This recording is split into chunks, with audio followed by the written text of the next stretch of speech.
Hi friends, welcome to Nila's kitchen. நம்ம இன்றைக்கி என்ன பார்க்க போகிறோம்னா, சில்லி சிக்கனுக்கு மசாலா என்னென்ன ஆட் பண்ணலான்னு பார்க்கலாங்க. நான் கருவேப்பிலை கொஞ்சம் ஆட் பண்ணிக்கிறேன். இது கூடவே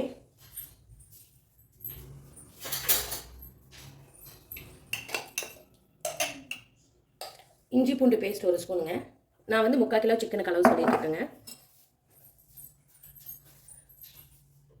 இது கூட வீட்லேயே நான் காஷ்மீர் ரெட் சில்லி பவுடர் ஒரு ஸ்பூனுங்க, அரிசி மாவு 3 ஸ்பூனும், கார்ன்ஃப்ளவர் மாவு 3 ஸ்பூனும் எடுத்து மிக்ஸ் பண்ணி வச்சுருக்கேங்க. ஆல்ரெடி சில்லி சிக்கனுக்குன்னு பவுடர் கொட்டிக்கிறேன்.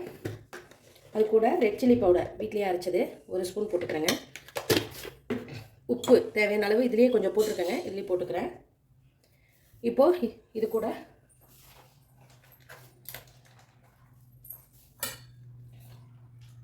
கர்டு ஒரு 50 கிராம் அளவு நான் ஊற்றிக்கிறேங்க. இதெல்லாம் நல்லா மிக்ஸ் பண்ணிக்கணும். நான் மிக்ஸ் பண்ணிவிட்டு உங்களுக்கு காமிக்கிறேன்.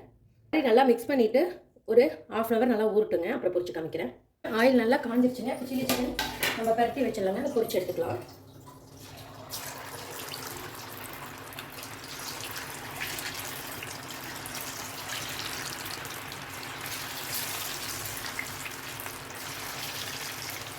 ஒரு 2 நிமிஷம் கழிச்சு கலரி விட்டுக்கலாங்க, உடனே கலரக்கூடாது.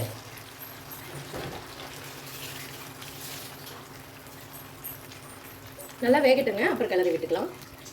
பாருங்க, சூப்பராக கொஞ்சம் கூட மசாலா ஊற்றிடாமல் சில்லி சிக்கன் ரெடி ஆயிடுச்சு. கண்டிப்பாக நீங்களும் இந்த மாதிரி ட்ரை பண்ணி பாருங்கள். கொஞ்சம் கூட மசாலா ஊற்றல பாருங்கள், எனக்கு அவ்வளோ மனமாக இருக்குது. நீங்களும் ட்ரை பண்ணி பார்த்துட்டு மறக்காமல் எனக்கு கமெண்ட் பண்ணுங்கள். இந்த சில்லி சிக்கனுக்கு மசாலா பொடி எப்படி ரெடி பண்ணுறதுன்னு நான் ஒரு வீடியோ போடுறேங்க உங்களுக்கு குயிக்காக. அவ்வளோதாங்க. இப்போ நான் ஆயில் வடிகட்டி எடுத்துக்கிறேன். இதில் நான் போட்டுக்கிறேன். இன்னொரு ஈடு போட்டு எடுத்துக்கலாம். அவ்வளோதாங்க, சூப்பரான ஒரு சில்லி சிக்கன் ரெடி ஆயிடுச்சு. கண்டிப்பாக நீங்களும் இந்த மாதிரி ட்ரை பண்ணி பாருங்கள். ட்ரை பண்ணி பார்த்துட்டு மறக்காமல் எனக்கு கமெண்ட் பண்ணுங்கள். நம்ம தயிர் ஊற்றும் போது ரொம்ப சாஃப்டாக வருங்க நமக்கு சிக்கன். பாருங்கள், சூப்பரான ஒரு சில்லி சிக்கன் ரெடி.